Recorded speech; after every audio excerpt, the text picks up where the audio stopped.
What does it do? It does what, sorry? Call to praise. What else does it do? Call to battle. All right. What else does it do? Strikes fear in the enemy. One hopes. Yes, indeed. It tells the time. What do you mean by that, Aaron? Good question, I hear you ask. Well, in the ancient world, you didn't have clocks and you didn't have smartphones or Apple Watches or whatever. So how do you know what the time is? Okay, you could look at the sun, but in terms of a calendar or a rhythm that God gives us, when the Sabbath was approaching, you heard the sound of a shofar. When it was time for battle, you heard the sound of a shofar. When it was time for war, in fact, they still blow these in Gaza and in Lebanon. Okay, when the young boys and girls get ready, they've got their battle orders, it's time to go, someone blows one of these and away you go. It awakens the spirits, time to stop sleeping and time to wake up. When you hear the bridegroom coming, when it's time for a wedding, right? And in the New Testament, does Jesus know when he's coming back? No. So how does he know? At the sound of the shofar, right? When he hears this, he'll look at his father and go, "Is it time to go, Dad?" Ad-libbed. And yes, and the father will say, "Go get him, son." Right? So this is a timer. So for our time today, whenever we have a break, I'll blow this to tell us it's time to go regather. Is that okay? Fantastic. All right. For those that do definitely know of me and my family, and I know that's probably many of you, I'd like to say thank you very much for your prayers for Micah. You prayed for him steadfastly, and when he went and got the call to go into Gaza, you guys were right there with him, and after 4 months he came out without a scratch. Right? And that includes in his head. Because I was told by a lot of people, listen, our sons and daughters will come back different. And, you know, the whole idea of the Vietnam vets and all those kinds of things, that were PTSD. Well, Micah came back exactly the same as he went in. And I was struck by this. And I was thinking, wow, Lord, that truly is an answer to prayer. Probably even more than the other bits, okay? But I thought of it that King David, you know the character of King David. He chopped the head off a giant. I mean, think about that for a second. You know. And then he wrote the Psalms. The same man. And you go, how could you do that? And there seems to be a way for our young men and women, thanks to the Spirit of the Lord, the ability to, when we asked them to go in and do things that were not nice, to actually come out and still be the same people. And for that, I am very truly thankful. Thank you for your prayers. As you know, he answered the call to go back to Lebanon. He was called up by the IDF, and straight away he booked a plane flight, and he landed in Israel at 5 o'clock on Wednesday morning. By Thursday night, he was inside Lebanon, in a Shiite village called Mis-Jabal. I don't really know what that means, but it's a Shiite village near Naphtali, the biblical territory of Naphtali. And his unit was there for a couple of days looking for rocket launching sites and tunnels and things. When they came out, I messaged him and said, "Are you okay? Is everything all right?" He said, "Yes. We met the enemy, and they can't shoot straight." So thank you again to all of your prayers. Okay, so he is currently resting at Beit Bracha in the Galilee and will return to action on Sunday night. So ramp up them prayers again, okay? Yeah, thank you most kindly, brothers and sisters. Very much, very much. I don't know what else to say, but except that this, during our talk together, our time together, I'm going to have 3 opportunities to speak on what's going on at the moment in the Jewish festival of Sukkot and the subsequent Bible reading that goes with it, Ecclesiastes. Okay, not normally your go-to book, is it? Right? And then, but within that, I'll share a little bit of what it's like as a parent to have to send your children into war. And all that pressure and anxiety and or prayer life that goes with that. And hopefully then you'll be able to understand what that's like for Michelle and I and the family. And hopefully you'll also be encouraged. Hopefully what I'm going to say today is actually all good news. Because for those of you who know that I always like to share good news, right? How blessed are the feet of those who bring good news. So what should I tell you? Definitely not bad news. Okay? When I went to Israel, as many of you know, in 1998, there were only about 5,000 to 7,000 Jewish believers in Jesus inside the land of Israel. Today, there's over 30,000 to 35,000. Right? That's a growth rate of 4 to 5 times. Right? In 20 years. So Jesus is definitely doing something in the Middle East. And that includes amongst the Arabic peoples. They've also seen the growth rate in the Arab Christian community and in the Muslim community coming to faith in the Messiah. And so living in Israel for 26 years, I did not wake up in the morning and go, "Dear Lord, why did you call me to this God-forsaken place?" I only saw good news. So since October the 7th, I baptized 2 young people. A gentleman called Eime, 23 years old, he's now 24, and he comes from a town called Kiryat Gat, which is where Goliath comes from. Okay, now it's inhabited by Jewish people.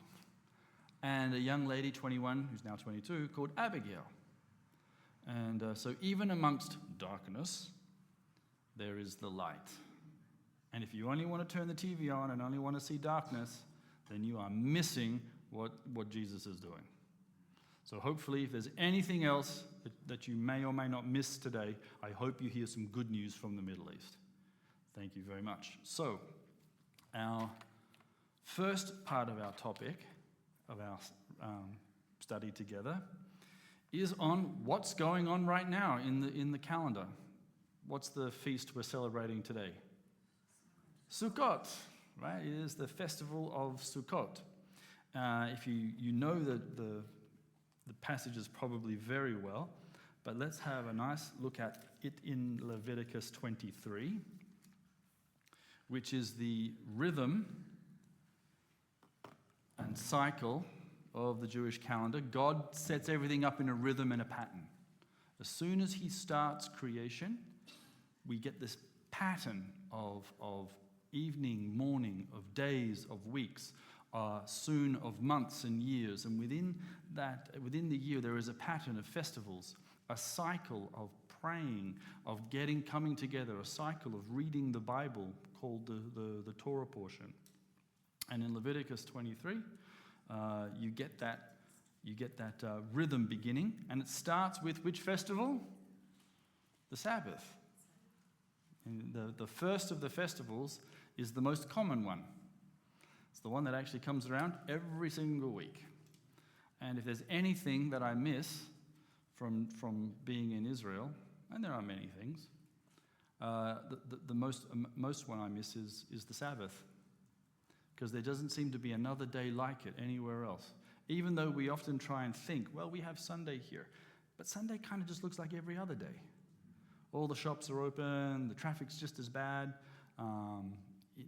that kind of stuff. It's in Israel, for those that have been there, you know that there is this special day where people stop driving, which means there's less cars on the road, so the air is just that little bit cleaner. And it's a little bit quieter, so you can hear the birds a little bit louder. And then you can get together and be with your family. And so that is just a great thing. Also, when you have prayers for the Sabbath, just tonight, Okay, the families will get together and they'll begin a series of blessings and meals. In the book of Exodus, it says, remember the Sabbath. And then it gives you the reason for the Shabbat, which is creation. It says, remember the Sabbath, because I worked 6 days, I rested one, you do the same. Then when you get to Deuteronomy chapter 5, there's a switch. It says, observe the Sabbath. It doesn't say remember it, it says do it. And you wonder why Moses changed those words around. Probably because after 40 years being with the Israelites, he's realized if you don't do it, you won't remember. So now you get the biblical connection.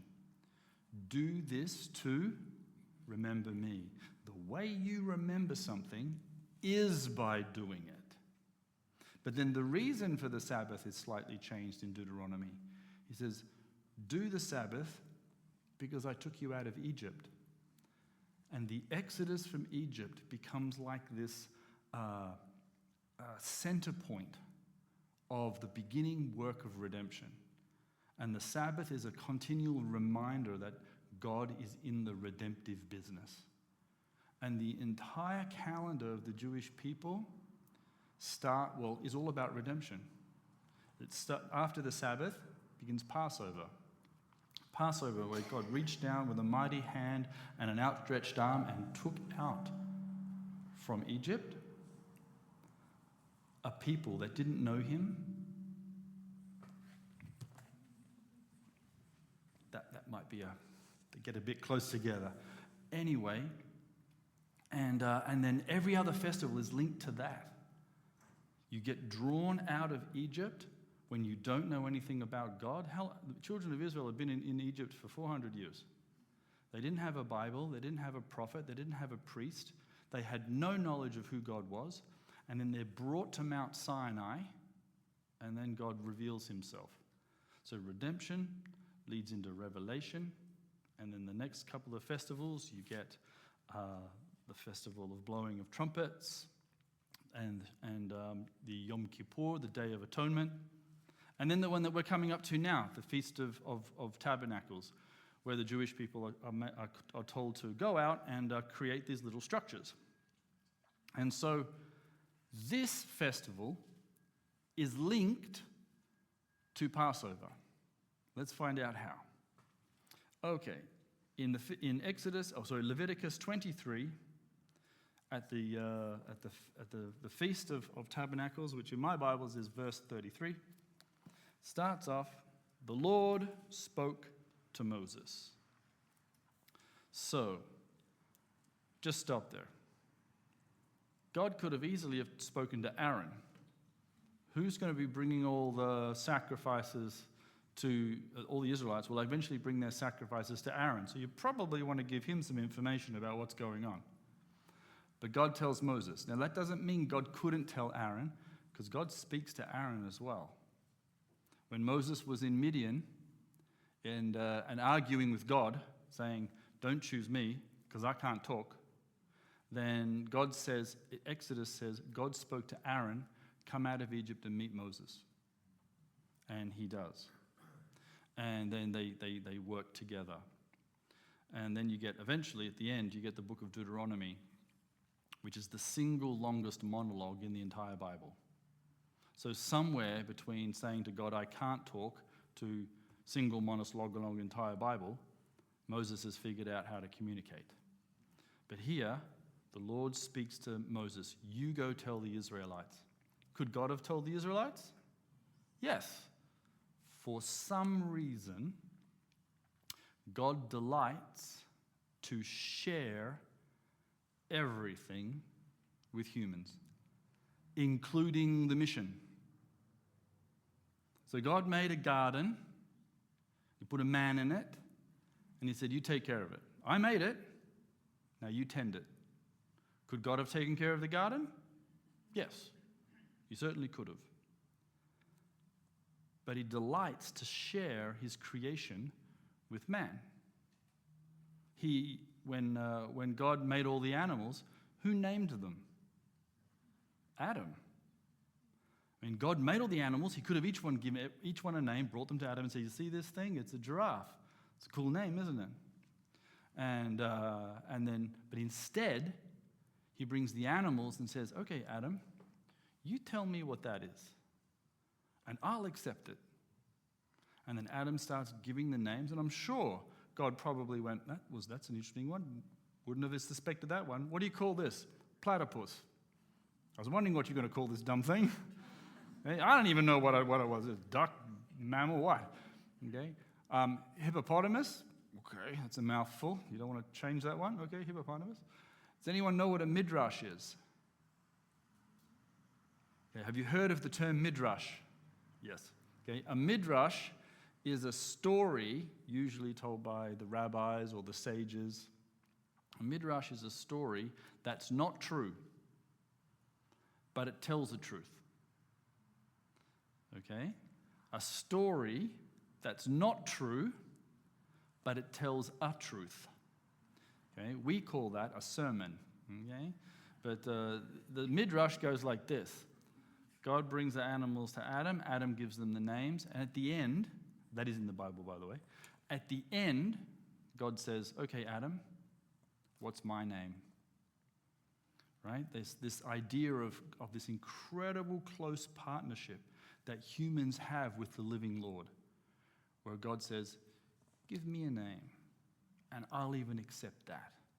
That's how much we're on this intimate level. So God delights that we share in his mission. Jesus says to us, well, he says to the disciples, but to us as well, go into all the world and make disciples. Could God send an angel to every single person on the planet? Yes. So as of like right now, everyone could have an angelic visitor. Right? Bang! And this is, wow, who are you? Well, I've got a really big story to tell you. Like, okay, fire away. Okay? First word to all atheists. Wrong. Okay? Now, here's the truth. But that's not the way he does it. For some reason, God delights to share the story and the good news through us. Moses, you go talk to the Israelites. You tell them to come into my presence. You do it. I could do it, but you do it. You're part of the story. So just the way the Bible reads, it's inviting us in to the adventure, inviting us in to that. In the book of Acts chapter 10, Cornelius is sitting on his house. He's praying, and then an angel visits him, doesn't he? And the angel says, send some men to Simon the tanner's house, and in that house you'll find a guy called Peter. Tell him to bring him to here, and he'll tell you some good news. Now, if you were a cheeky Australian like me, you probably would have looked at the angel and said, you're here. Why don't you do it? Right? The angel could have. The angel could have said, Peter could show up, but I'll do it. 5 minutes. We're fine. But there is this thing where you and I are invited into the story. That's an incredible responsibility and a duty, but also a joy, I hope. And so the Lord says to Moses, tell the Israelites, what are they supposed to do? That on the 10th day of the 7th month, 15th day of the 7th month, is the Feast of Tabernacles, Feast of Booths for 7 days. The first day is a holy assembly. You do no regular work. It's like a Sabbath. And for 7 days, you must present a gift to the Lord. There are a couple of musts in this holiday, and one of them is bring a gift. Bring something. When you come into the presence of the Lord, don't come empty-handed. Bring something. It's an interesting thing to say. It's not bring a sacrifice, right? Don't bring something that you try and buy me with. Don't bring your offering. Okay, this is bring a gift. Okay, and so this idea of giving God gifts is actually quite a biblical thing. And so there's a lot of gift giving that goes on in Jewish holiday periods. We do it too, especially around Christmas time. If you can bring an expensive gift, great. What happens if you're poor? What can you bring? Well, the prophet Hosea says, bring words. If the only thing you can bring to God, bring words. Where do the words come from? Your heart. Jesus said, it's not what goes in your mouth that's important. Okay, obviously,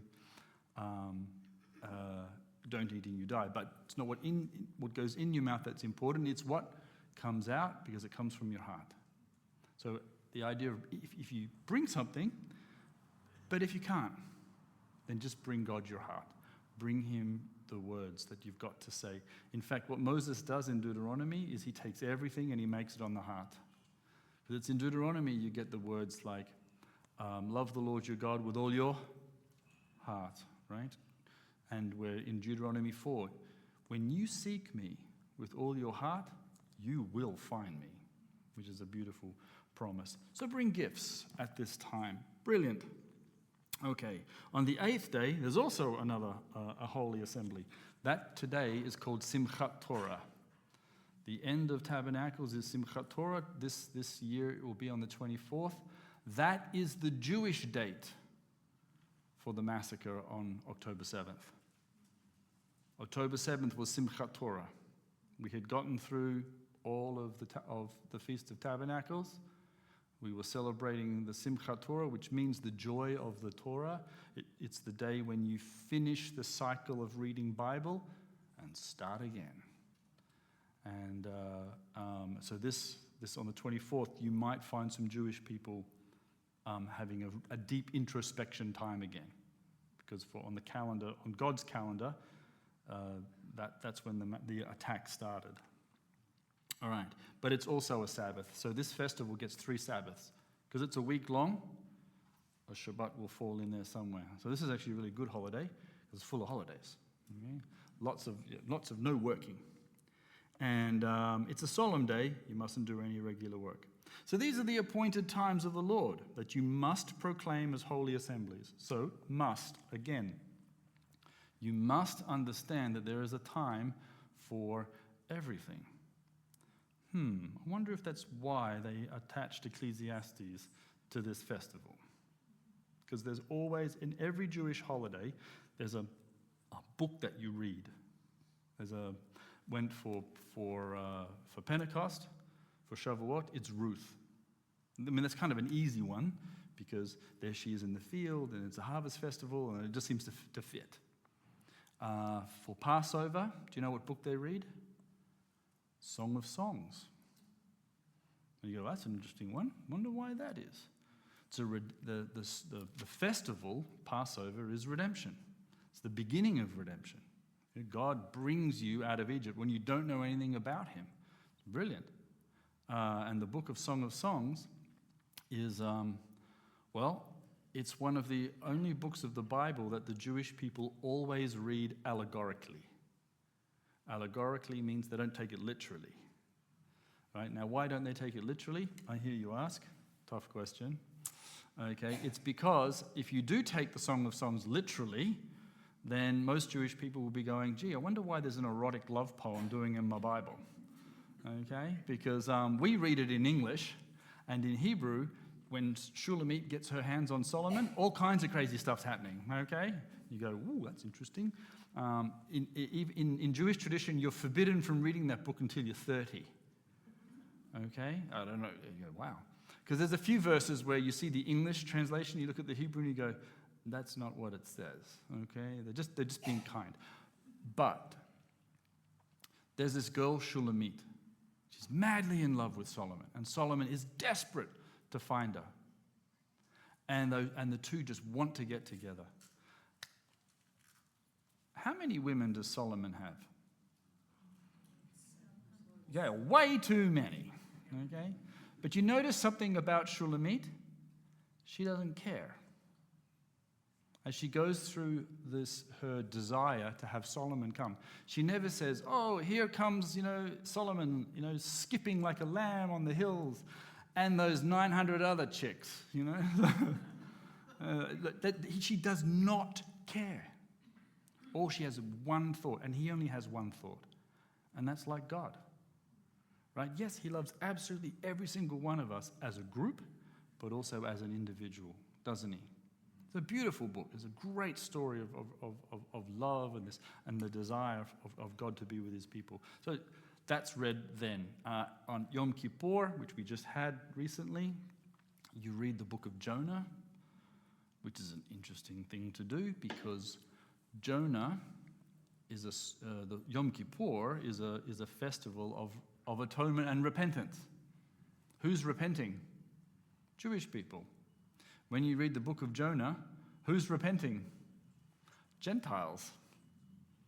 All right, there's this interesting what an interesting little piece of irony. The day of the year where Jews repent, you read a book of the Bible where Gentiles repent. Probably because Jews and Gentiles are always meant to be together. And they were. Who left Egypt, I hear you ask? Excellent question. When God brought Israel out of Egypt, yes, Israel, the Hebrews, they came out of Egypt. Who else? A mixed multitude. Did they not? They did. So that means other slave races, Gentiles came out, and Egyptians. So who was at Mount Sinai hearing God's voice for the first time? Jews and Gentiles. Yes. Jews and Gentiles have always meant to be together. And so here Jews and Gentiles are also being told, hey, build some booths, remember this story. And so you must practice this idea of holy time, of getting this calendar together, getting into the rhythm and the cycle that God brings to his people. All right, and then what else do you do? On the first day is a complete rest. On the 8th day is a complete rest.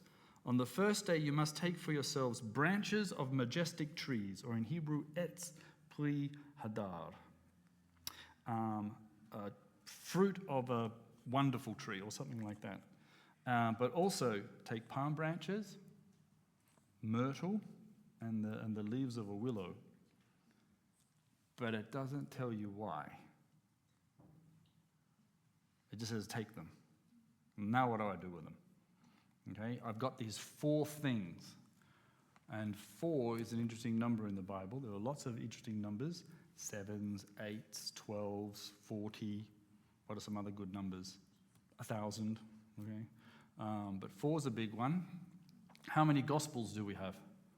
Yeah. And if you had 5 Gospels, most Jewish people would probably say it's not very Jewish.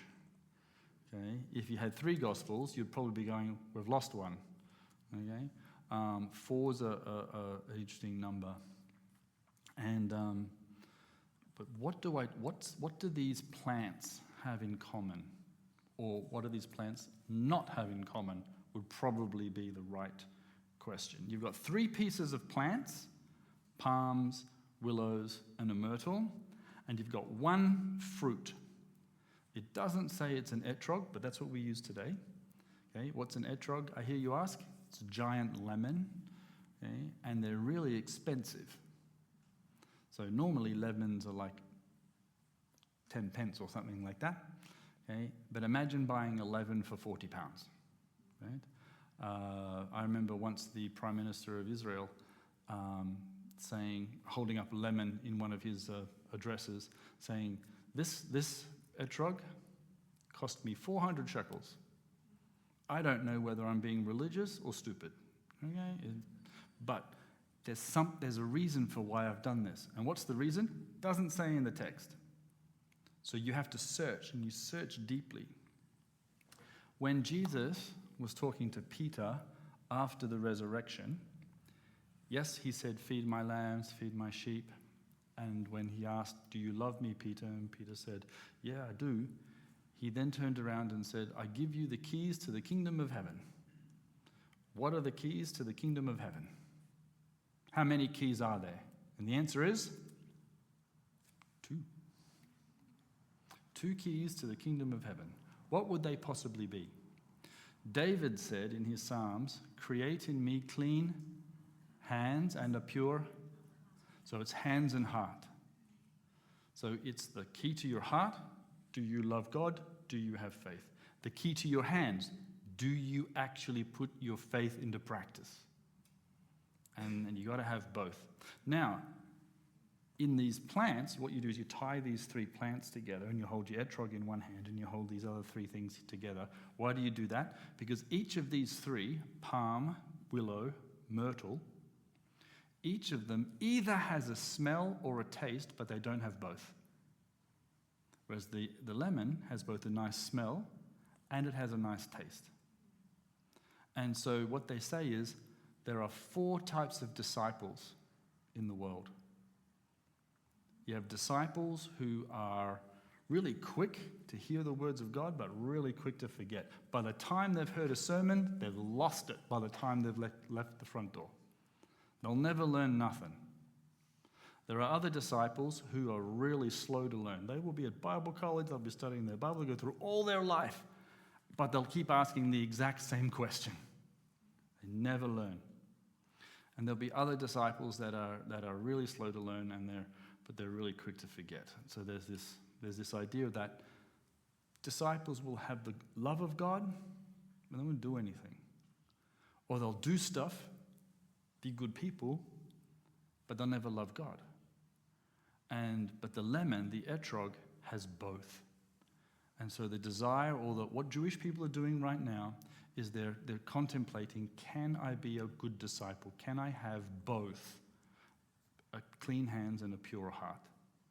And when you have a look at the parable of the sower, how many soils are there?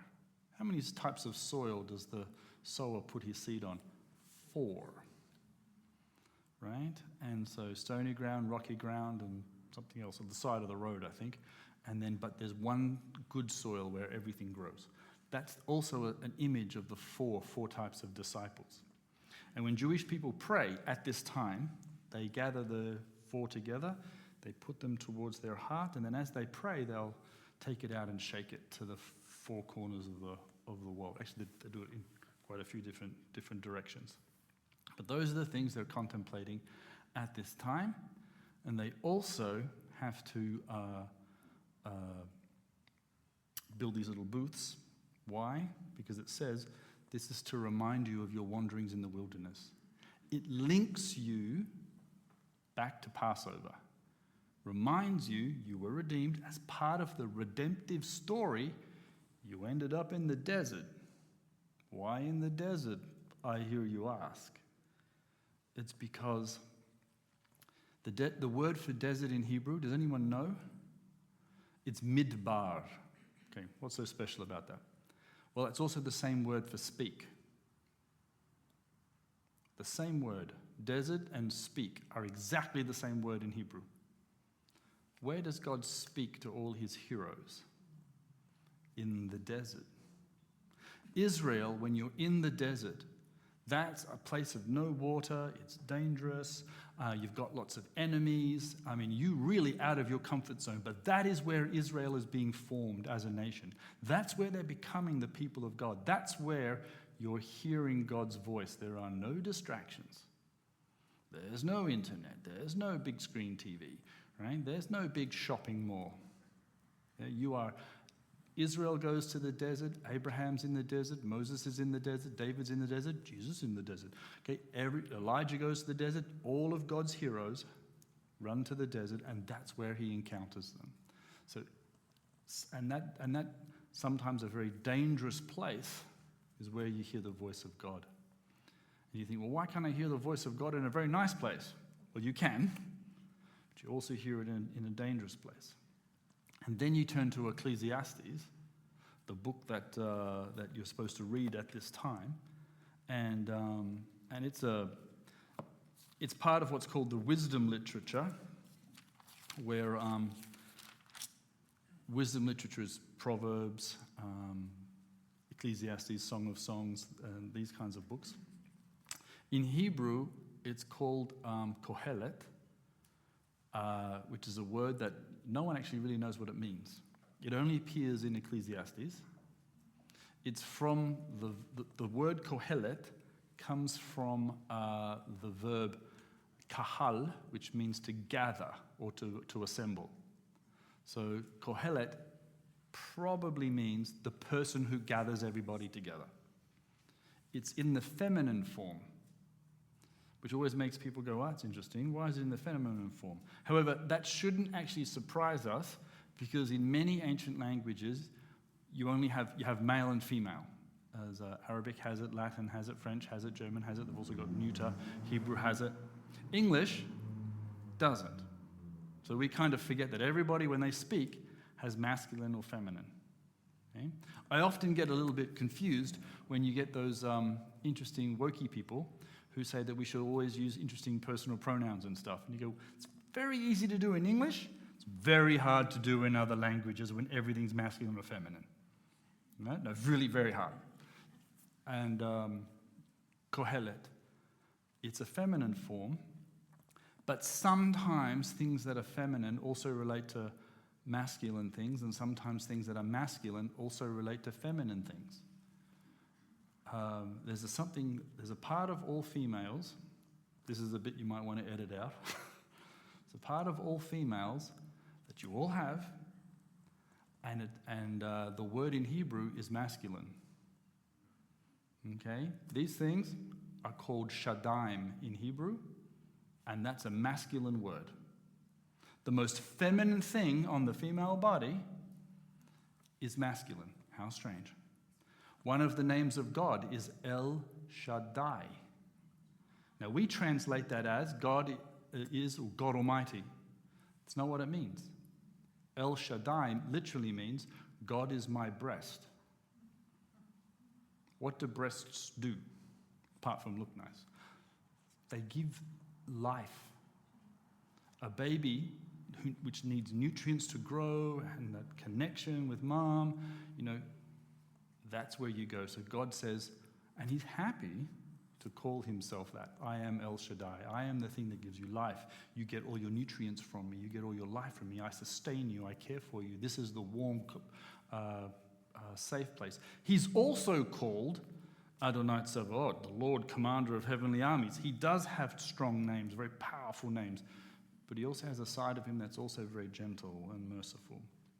So Kohelet, it's probably a male, and it's often assumed to be Solomon because it says the words of the teacher, or that's the translation it gets given, or the preacher, the Kohelet. He's the son of David, the king of Jerusalem. Now, all kings of Jerusalem were called sons of David, including Jesus. But it could be Solomon, or a Solomon-like wise person. But this wise person has looked at the world, and what has he done? His conclusion is meaningless. Right? Everything is meaningless. He has looked at the world and he says, I can't see any purpose for this, can't see any meaning for this. In fact, he uses the word meaningless 38 times in his book. And for a lot of people, they're challenged by what they see in the world. Young people look up and they go, this world seems to just be in a mess. And it doesn't matter what we try and do, it all seems to go wrong. So you can see that the author is telling you a reality. It's not trying to hide things from people. It's being very, very honest. The book just says, I've looked into the world and I'm struggling with finding a lack of meaning or purpose or any direction. There's limitations to wisdom. People study and they learn, and yet that doesn't seem to solve anything. Sometimes people study so much that they end up ignorant. How strange is that? People with incredible PhDs, they know everything about such a little thing that they can't even, cook dinner. You go, wow. Right? But at the same time, wisdom's incredible. We have invented incredible medicines, strong bridges. We've built infrastructure to take goods all around the world. So there's good things about it as well. But this person is struggling with finding meaning. And for a lot of people, especially for atheists, they'll look at the evils of the world and they'll say, all these bad things, this is why I don't believe in God. And you go, ouch. Okay. But the problem with that argument is when you dismiss God because of the nature of suffering, you haven't answered the suffering. It's still there. You've just taken God out the picture. So any hope you actually have for trying to solve it is taken from you. So that argument really does fall flat. But what is the guy doing here? In chapter 3, he mentions that there is a time for everything, doesn't he? Right? There is a time for peace. There is a time for war. And that is not an easy one to understand. It makes for a very good song by the Byrds, but there's a time for planting, a time for sowing, a time for reaping, a time for joy, a time for crying, a time to be born, a time to die, all these different times. Who started time?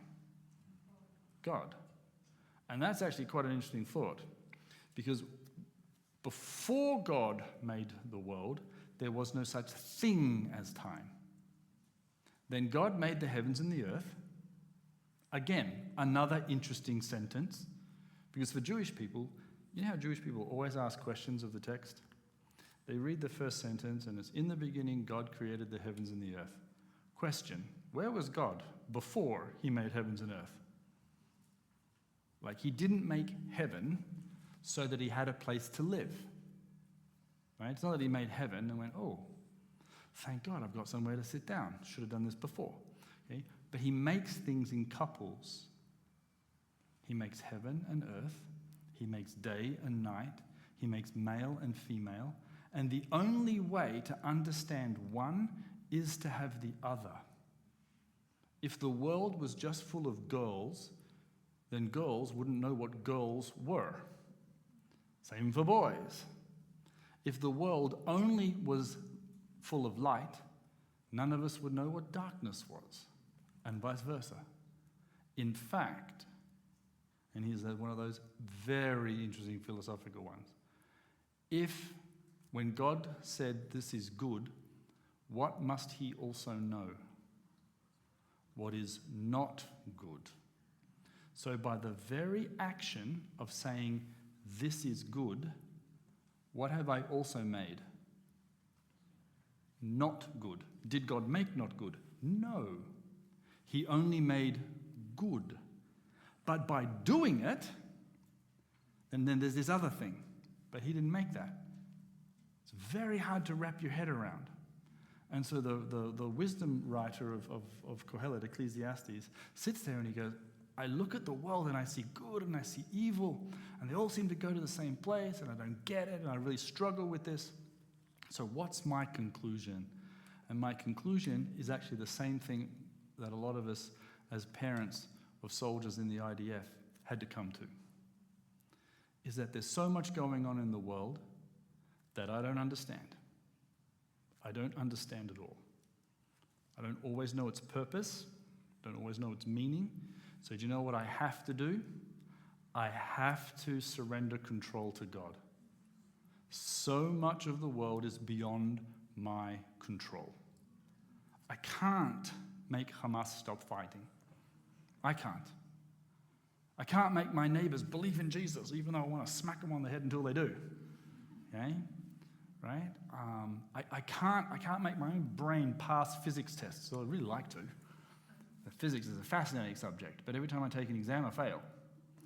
Okay? You can't make the guy in front of you go any faster. Although we all will it, like, please try faster. Okay? So much is beyond our control.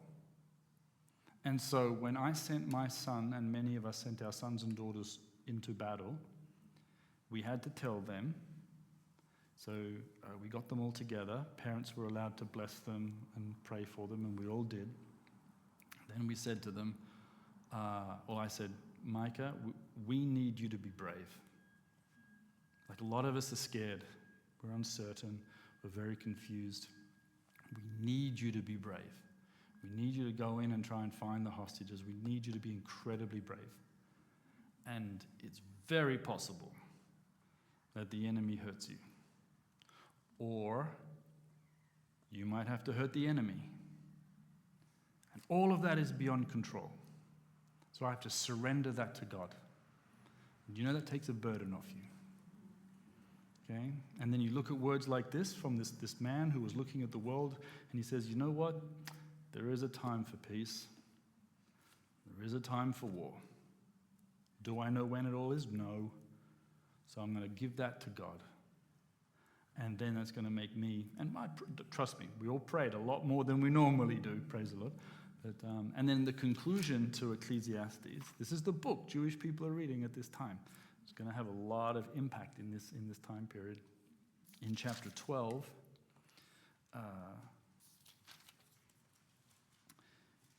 we have this, at the end of chapter 12, we have what's called the conclusion, right? Where somebody sums up the words of the teacher. So it kind of looks like the book of Ecclesiastes wasn't actually written by Solomon, it was written by a scribe, right? Solomon's teaching and the guy's going, which is actually what you see in the New Testament, right? Paul had somebody, the guy he dictated it to, in Latin, I think they call it an amanuensis.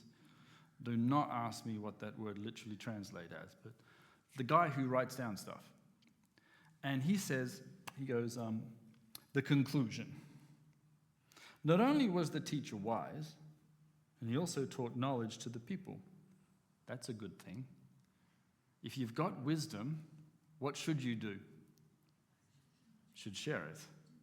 So in Israel, we were often accused by both Jewish people and some very well-meaning Christians who said, listen, stop annoying Jewish people, stop sharing the gospel. Don't you know, in the end, all Israel will be saved. They'll just get saved. You know? And you go, oh my gosh, really? That's your conclusion?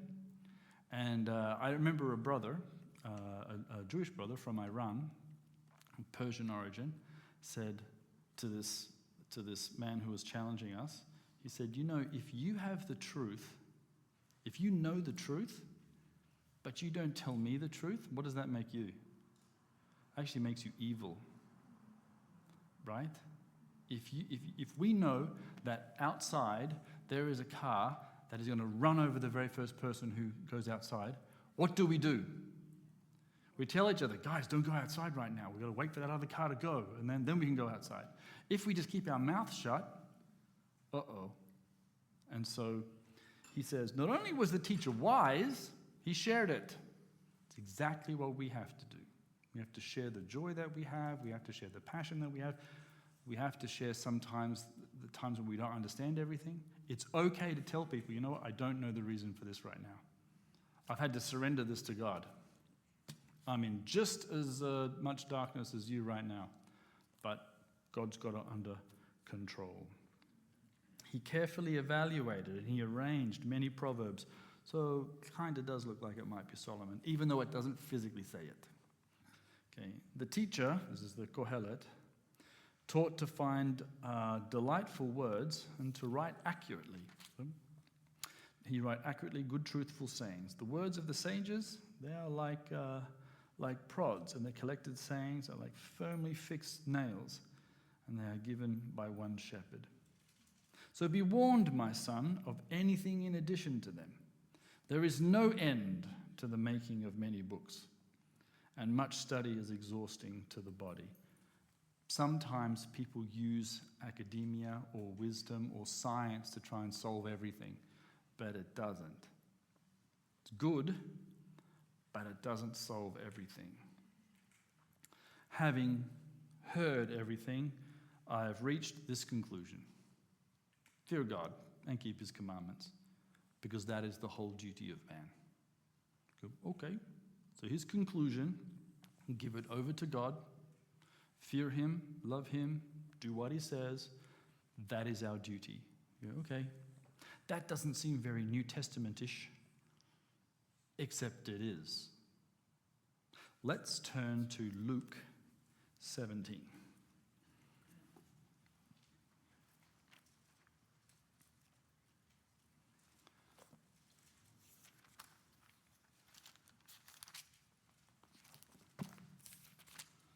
And in Luke 17,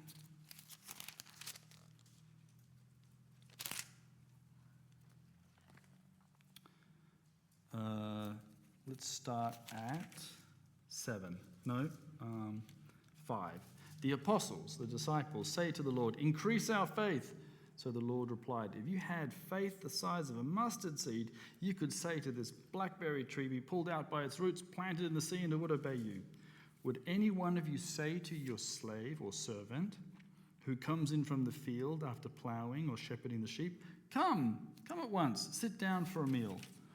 Won't the master instead say to him, 'Get my dinner ready and make yourself ready to serve me while I eat and drink? Then you may eat and drink'? He won't thank the slave because he did what he was told, will he? So you too," his disciples, Jesus to his disciples, "when you have done everything you were commanded to do, should say, 'We are slaves, undeserving of special praise. We have only done our duty.'" Okay, so there is the basis, what you find here in the wisdom literature. Surrender to God, let him be in total control. He'll work it out. And when you get to the teachings of Jesus, sometimes I don't understand what Jesus does. I don't always understand why there's violence in the world or bad guys seem to be ruling other nations. But I do know that he's at work. I do know that he's doing things. I do know that one day the Middle East will be set free. Because in the Hebrew Bible, in the way the Jewish thought goes, there's a rhythm and a cycle, which we've been discussing. So rhythm and a cycle to the holidays. There's a rhythm and a cycle to just life itself. We have a 7-day a week all across the world. Even pagan nations who have never heard of the Bible have a 7-day week. How do they know that? You know, the French once tried to make a 10-day week. Didn't work. Okay? They wanted to go decimal, right? Everything's in tens. Let's make the week a 10 days. So it sounds logical. Didn't work. How does the universe know 7 is the pattern? Okay? There's this rhythm and a cycle to it. There's a rhythm and cycle to the way God is, in the Bible, working things out. The endings and the beginnings are often in the same way. The Bible starts in a garden. Where does it end? With the tree of life in the garden in Jerusalem. The sin began with a meal. You start with a meal. You eat the fruit, goes bad. What does it end up in Revelation? The marriage feast of the Lamb. Okay? Israel was meant to be a light to the nations. Who's the first king of Israel? Saul, from the tribe of Benjamin. Okay? When you get the apostles, and we're going to spread out, one of them becomes the apostle to the Gentiles, the nations. What's his name? Paul, but his real name is Saul, from the tribe of Benjamin. Okay? These kinds of links. Where was Israel birthed? Where did Israel start? It started in a country called Egypt. That's where it started. Out of Egypt, I called my son. If Egypt was at the beginning, where's it going to be in the end? It'll be there. Isaiah 19 says that in that day there will be a highway from Egypt to Assyria. The Egyptians will worship with the Assyrians, and the Assyrians will worship with the Egyptians, and Israel will be in the middle. And it'll be a blessing to the nations. Right? So the beginnings and the endings will always work out in that way. And so I can also trust that if I just do my duty, share, pray, God will have everything else in control. And for those of us who were living and working in the Middle East, we watched him do it. We watched him grow his community of both Arabs and Jews. We've watched, all of us know that the church in Persia is thriving, don't we?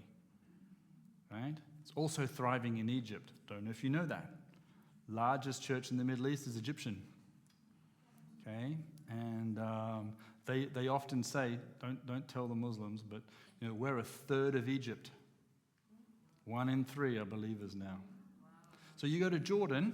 I had to go to Jordan every year as part of my job. There's always a meeting in Amman because it's the only place that the Syrians and the Lebanese and everybody can get to.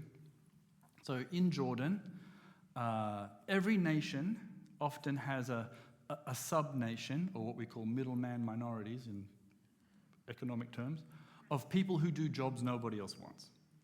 Okay, so in Australia, it's the Vietnamese who are picking all the fruit. and vegetables for us. In Jordan, guess who it is? Egyptians. So Egyptians come, they do all the menial jobs, they're harvesting the potatoes and the falafels and chickpeas and stuff, and you talk to them and you say, so what are you doing here? Oh, I'm a farmer, I'm working for that man. And you doing anything else? Oh yes, we're planting churches. Right? They go there, they deliberately work in the fields. Yes, they get paid. Workers deserve their wage. But they'll start a home Bible study fellowship. And I'll invite the Palestinians that they work with over and the Jordanians over. And you go, you guys are great. You never hear of this. But if you let go and let God, and then one day you do hear the truth and you go, I knew you were doing something.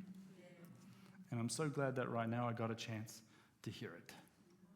So here we are in Sukkot. Jewish people are coming to the end of that redemptive pattern. They're contemplating being formed in the wilderness. Things are dangerous. They might not know where they're going. Things look meaningless, but then we realize actually it's not. It's not meaningless. God has it in control. Let's just do our duty and he'll sort it all out. All right. Let's have a... No, wait. It's you. It is. You might like to stand up and just turn That around might be good. for a second before we start. It's a shorter bit before we have a break. Jane's going to come up and just share who we are and what we do so that we are no longer strangers.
books are open in a moment. The books will be open at the break and later. So if you'd like to come on back in, if you will. It's my quasar Scottish accent. Sorry about that. I don't mean to do it.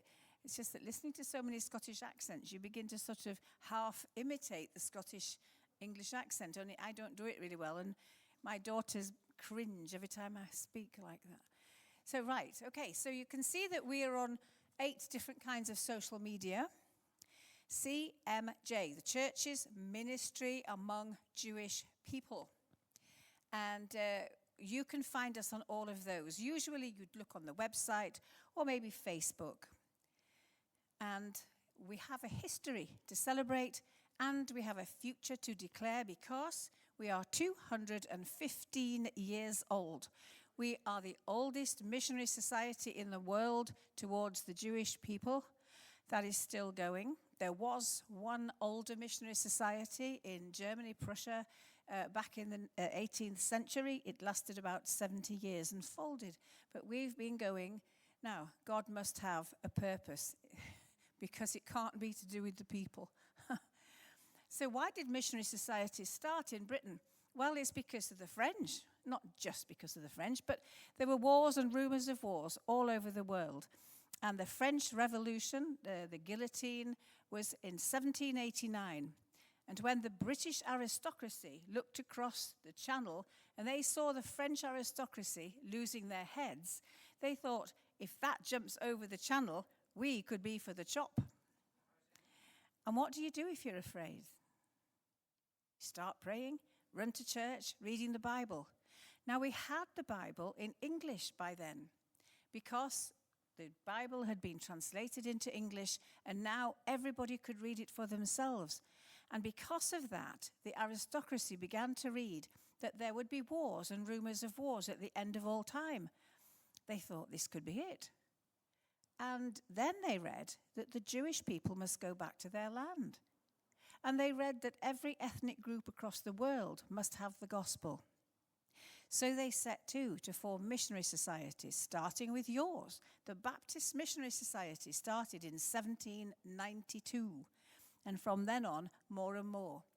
Now, we had the money, we had the expertise, we had the ability to organize it all, but we didn't have were personnel willing to go out there and just take the gospel to the nations. But funnily enough, God's sense of humor, in Germany, Prussia, there were people. And one such person was this one, Joseph Levi, founder of CMJ in 1809. But he actually came to work for the London Missionary Society, and he was going to go to South Africa and work among the Hottentots. He never got there because he and a group of friends realized the Jewish people needed their own missionary society. So the verse, Romans 1:16, became our foundation verse. That says, I'm not ashamed of the gospel of Christ. It's the power of salvation to the Jew first and then to the Greek, to everybody else who believes. And the verb in Greek is not static. It doesn't mean, well, it was to the Jews and they've rejected him, so now it's ours. It's going on being to the Jews first. It's a continuous present. It will go on being to the Jew first. Now, Eime is our new UK General Director, as you've heard him speaking. But back then, we had Joseph Levi, Joseph Frey. We also had William Wilberforce as our Vice President. Our Vice Presidents today, J. John, you might have heard of. You might have heard of Canon Andrew White. And you won't maybe have heard of Martin Goldsmith or Henry Scriven. But they are great men of God. And you can see that Martin Goldsmith, with a name like Goldsmith, is a Jewish man, believer. He's been a pastor all his life. And we have Ray Lockhart, president of CMJ UK, president because he served in Israel for many, many years and also as rector at Christ Church. You'll hear about that in a moment. Now, all missionary societies are known for one thing. They're always strapped for cash. And CMJ is the same. We go from one strapped for cash moment to the next. But, you know, God always provides. And this happened in 1815, so we'd only been going 6 years. The Chancellor of the Exchequer of Britain was asked if he'd like to be president. He took one look at our books and said, no, thank you very much. But Lewis Way, a man here, was left a fortune by a man whose surname was also Way, but no relation. But the man said, use this for the kingdom. And so when CMJ said to the Anglicans, can you raise £12,000? And to the non-conformists, can you raise £2,000 to help us keep going? It was the Anglicans only who came back with £10,000. And so the society became Anglican. And the non-conformists peeled away from CMJ, and they were then known as CWI. Better known to you by 4 letters, and I can never remember what they are now, but it's the international something. So you know them in Scotland. And that's how they began. They came out of CMJ. And so CMJ bought a place, 5 acres of land in Bethnal Green, and we had Palestine Place. When Jewish people become believers, they often lose the whole of their family and their community. And it's essential, really, that they have another community, another people group to belong to. And Palestine Place provided that. Palestine Place provided the family, the teaching, the chapel, the Jewish chapel at the back there, a community of believers who could befriend each other, who understood their own backgrounds and became a new family together. And from there, Palestine Place, we reached out to the whole world. So CMJ went to Malta, went to all across North Africa, went to Canada even in those days. It went to Iran, Iraq, went all across the Middle East.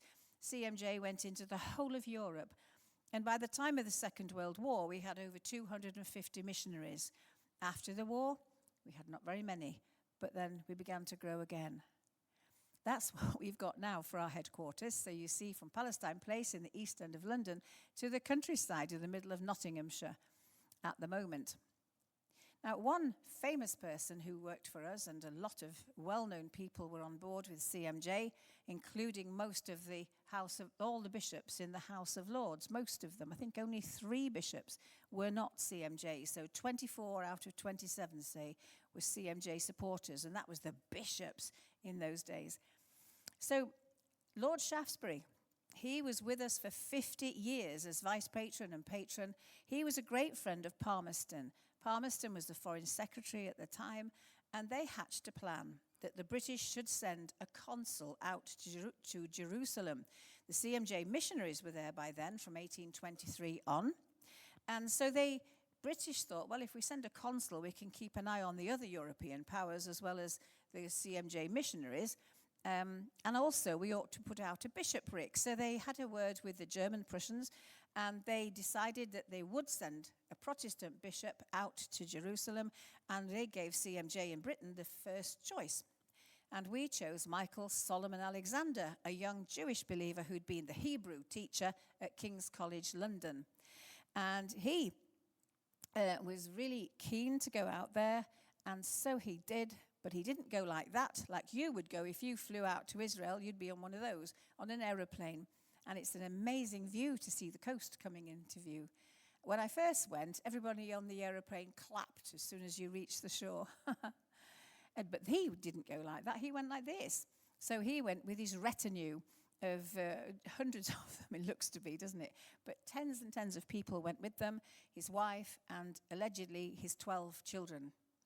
Probably going to start his own tribe when he got there. I don't know. He only lasted 4 years and died, sadly. Now, the British consul was the second one there, James Finn.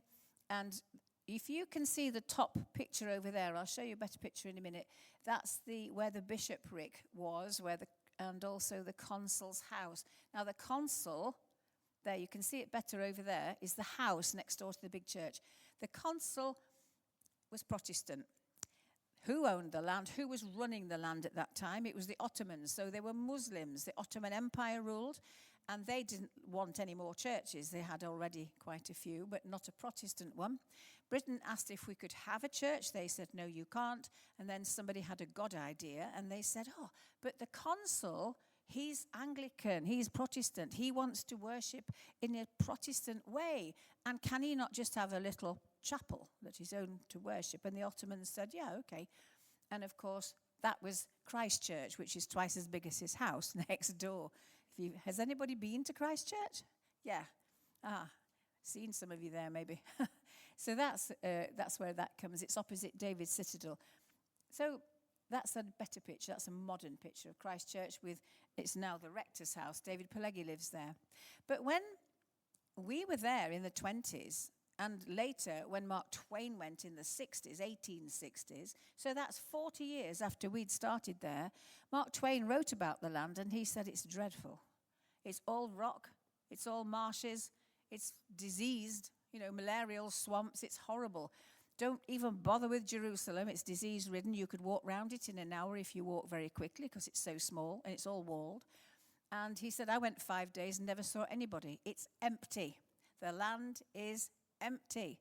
Now, you might have, this is 1860, not very long ago, and you might know of people who are saying that they've been back there for generations, that they've lived in the land for generations. A few, but hardly anybody was around in those days. So there are our 4 centres. Christchurch, you already know now, at the top. Underneath that is Beit Bracha, Prayer and Retreat Centre in Migdal by Galilee. Next to it is in Beit Emmanuel in Jaffa. That Peter Ustinov's grandfather, Baron Ustinov, he bought that, and then it became a Hotel Park. And also the top one is the International School, the Anglican International School in Jerusalem, and that was a hospital to start with. We built hospitals, we built schools, and we did the first girls' school. And then because CMJ were doing these things, we provoked the attention of other European powers and also, of course, the Jewish community. So we built a school, they would build schools. We built a hospital, they would build hospitals. We sent a consul, they would send consuls. And actually, the whole infrastructure of the Middle East, of Jerusalem and the area, was growing. So it was amazing, actually, because we actually helped to start the modern state of Israel, to get it going. But that wasn't our plan. That was God's plan. We didn't know that that would happen. What do we do now? Encouragement and support, education and engagement. We have a new name for evangelism. It's engagement. It's less offensive in Jewish ears, but it's the same thing. But it's probably quite a real word because we want to engage with people, not just grab them or talk at them or grab the scalp. We want to know them, and so that really is something we're doing. So in the engagement, we have 3 engagers or evangelists. And they work in different parts of the country, North London, middle part, and so on, Manchester and the west. And that's the 3, Tanya, Oliver, and Simon. And what we do, we give back to Jewish people. We're only giving back what they gave to us first.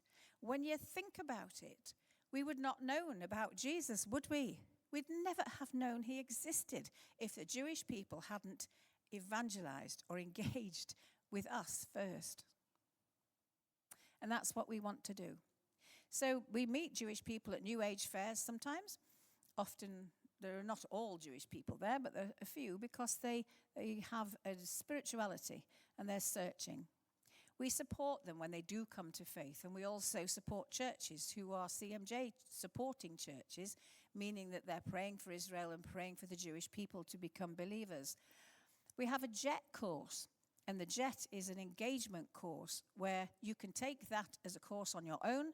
You can take it with a home group or in your church. You don't have to do those 4 categories, one after the other. You can pick and choose. Just do care. Just do calendar. Just do culture. Do all of them, But that's a really good basic training. We exhibit in conferences across Britain, and we educate church and young people. We didn't used to do schools, but we do now. We have something called the Bible Come to Life exhibition. And in the Bible Come to Life exhibition, we would come and we would take over all of this, half, perhaps 2/3 of this area, and put out a huge temple of the model, a Bedouin tent, lots of Torah scrolls, lots of costumes, authentic costumes. And as you can see, the boys always love to dress up as the Roman soldiers for some reason. There you go. And there is a little boy blowing the shofar. He had such fun, and all the children always gravitate to that because it makes a good old noise. Well, mostly. When we go to exhibitions, you can see down at the back of the 2 boys over at this side, the 2 men, And he's got a little stand that he's just made so we can display our artifacts on the wall, really, inside the boxes there. It's a woman looking at a Torah scroll. And we feast. We love teaching about the feasts. We do the feast. These are some Passovers that we did this last year. Rosh Hashanah, Head of Year, Feast of Trumpets. I like to say that years ago, I have a grandson when he was 2 and 10 months. It was just a random day in the year, we thought, and he suddenly went and got our great big shofar, and he dragged it into one of our rooms, and he blew it loud and clear. And suddenly, my husband and I looked at each other. Do you realize what day it is? It's Rosh Hashanah, the Feast of Trumpets. Well, we hadn't realized, and he certainly didn't know, but I thought that was a real touch of God, really. Sukkot. You can make a sukkah in your garden or on your balcony, wherever you like. I have to tell you, if you're in Scotland or in England, if you're in Britain altogether, it's not always a great idea, because the idea is you have your meals outside. And we've had quite a few where we've been there thinking, how long can we sit here with the rain dripping down our back of our necks? And we've had to decant into the kitchen. And Michelle Guinness has a book, The Heavenly Party. We've got one copy, that's all over there. And you can make an edible sukkah in the kitchen with gingerbread. And one of my granddaughters and my husband made it, and nobody could eat it after because you broke your teeth if you tried, because the gingerbread was so hard. Shabbat, in the Bible it says it's the convocation of convocations. It's the main feast of everything. Why? Because as Aaron said, it's a rhythm.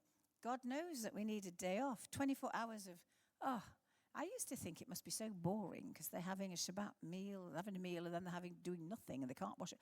Actually, it's beautiful. It's bliss. Perhaps it's age that teaches you that. I'm not quite sure. But anyway, there they are. And we do something called the Kesher course, and it's 10 sessions, starting with, was Jesus Jewish? And allegedly, a woman who found out that Jesus was Jewish said, if I'd known that, I'd never become a Christian. And of course, we know that his mother was Catholic for sure. But you finally learn that they were Jewish. And it finishes with the modern state of Israel today. We also fight anti-Semitism. There's a Holocaust survivor, met him in January. Jacob Yoch, there's a great story about him. Three generations, Messianic believers. Some perished in the Holocaust, some survived. We do deputation tours like this one that we're on today. We do visits to Israel. And you may not be going at the moment, but you might want to go next year. Sharon Arthurson in Edinburgh is hoping to take one next year. She was hoping last year, but she's hoping to actually get there next year.